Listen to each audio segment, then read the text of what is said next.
中文，他是个村夫，他只会讲客家话，他会讲广东话，他会讲马来话，可是他不会中文。他既然他一个人从马来西亚上了飞机，一个人搭了飞机到了松山机场，然后坐火车还是坐公车不知道，然后来到台东，然后坐那个渔船摇啊摇到了绿岛。第一次来到绿岛的时候，我听到我真的很难过。我妈妈告诉我，第一次来到这，因为你知道绿岛里面也都知道有2个监狱，对不对？前面一个司法监狱，后面一个那个国防部监就是这个监狱，对不对？我妈妈就走错了，我走到那个司法监狱去找我，要找不到我。很可恶的是，当时的监狱官并没有跟他讲，你可不可以到隔壁的监狱去找找看？没有，我妈妈就带着失望的心情就回到了台北。就我妈妈告诉我，她回到台北的时候，那段时间里，她真的是很无奈的，不知道怎么办。我妈那时候的心态是说，我一天见不到我儿子，我就不会回马来西亚去。所以在那段期间里面，她就一个人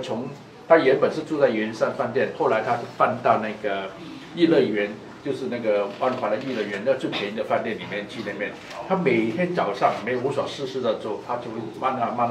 走到那个植物园。大家都知道植物园嘛哈，植物园那个时候到5、6月的时候，就是荷花盛开的时候，他就会在那边闲荡，整天每天都在，他在同一个地点就坐在那椅子上面，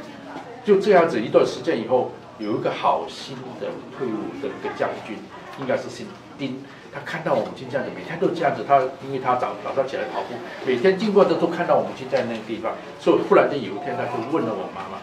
我说。老夫到底怎么回事？你看，整天都看你在这个地方无所事事的，你就一脸忧愁的那样子我妈妈就把我的故事告诉了他。这个好心人，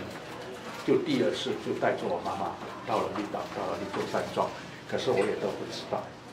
都不知道。所以监狱官那天来找我的时候，他拍我肩膀说，我就跟我讲，你赶快茁壮一下，你要有人来见你。我说不可能，我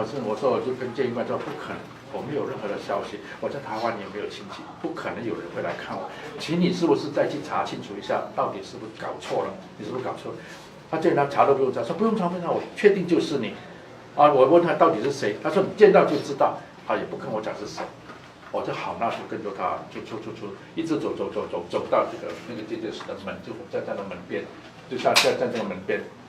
我就在这样的门边的时候，我就不敢进去。因为我知道，我进去看到来借鉴的人，并不是我任何认识的人的话，我那种失落感，我那种伤心感可能会更严重。我说这样子情况，我还是决定我不要进去，是不是我们就回去了？我如果是我说我很肯定的，绝对不是我是你要找的那个来借鉴的人。我说你就进去看一下，好吧？你进去看一下就知道了嘛。好吧，既然这样子，我就鼓起了勇气，我就他推了一把，我就站在那个角落，我从那角落望进，从那个角落望进来，又看到那边那个门那个地方站那个老人，那老人似曾相识，因为我已经将近有18、15、16年没有见到我妈妈。说我知道我在我妈妈的印象，我对我妈妈的印象说，妈妈很年轻，而且长得很漂亮那种，而且很有那个。可是当我第一眼看到那个老人家，我几乎完全不认识他那种憔悴，那种落那种感觉，我记住一点认不出是我母亲，后来再看清楚再看一眼，确实是我妈妈，我就愣住了，我说怎么可能？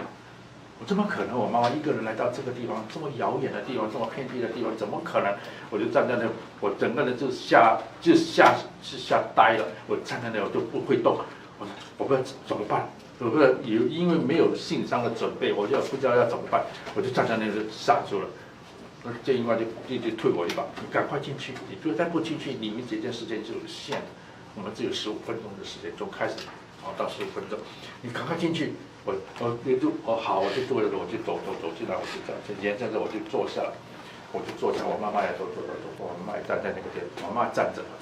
坐下了，我就看着我妈妈，我就只是看，我们只是看着，也不知道怎么，我妈妈也没有表情，我也都没有表情，只是看着对方，就这样，我看着你，你看着我，好像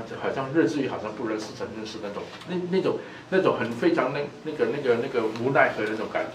受。这一关又拍我，你赶快坐下，拿电话拿起来讲话呀！你的时间快到了。我这样子，我就看我妈就这指着电话，我叫妈妈指着电话，我就拿钱，可是拿起电话还是不知道讲什么。如果换成你们也是会有，应该是会有这种感受，因为我真的没有任何的准备，也不知道为什么我忽然就出现在我面前，我就拿起电话，拿起电话，我妈妈拿起电话，妈妈说好吗？我说很好。我开始说我是燕王的啊，我是燕王的，我没有做任何的事情。当我讲这句话，马上听到声音，不要讲案情。我心里面就想，如果我不讲案情，我还要讲什么？我难道我说我讲今天早上我喝了豆浆，吃了花生配馒头吗？我说我心里说，我不知道，真的是不知道讲什么，拿起这电话就这样子看着我妈妈。没有多久，她又拍拍这样，你剩下的时间不多，赶快讲话，你有什么话要交代，赶快讲。我后来，我孩子最后只蹦出来一句话，我只说妈，请你好好的保重自己，儿子也一样的会好好的保重自己。请你好好照顾，我答应你，我也答应妈妈，我一定会活着回去，我一定会活着回去马来西亚跟你们相聚。这是我唯一讲的一句话。当我讲了这句话，我妈就一直点头，我自己控制住我的感情，我不敢哭，我不敢流泪，我也不敢伤心，可只是看到我母亲就开始，我妈妈就开始哭。我看到我妈妈哭的时候，我几乎忍不住，还是忍着。我说妈妈不要哭，不要哭，好好的听我讲话。就这样子讲，没多久他就拍你们时间到。刚好看到时间到的时候，夫人就发现我妈妈把她的手伸在这个地方，摆在这个地方，就摆在这地方的时候，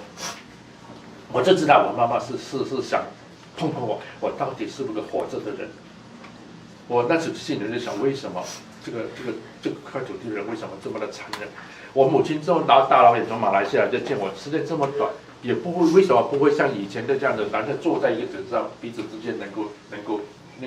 接触到？我看到我妈妈的时候，我也把我的手伸起来，我妈手的手，我就是在12人坐牢里面，是我最接近我妈妈的那一刻，我心里那个痛苦。我没有办法跟各位讲，可是今年我讲，我还是非常的难过。后来就是因为太过说时间到了，就这样子，我再重复那一句话，我说妈，请你好好的保重，我期待你好好的保重，儿子答应你，我一定会活着回去，我一定会到马来西亚跟你相聚，就这个样子。妈妈放着电话，也放着电话，就看到妈妈离开，一直到那个门口，看不到母亲，我再也没法控制我自己真的就跌坐在地上，就开始大哭。我说我一辈子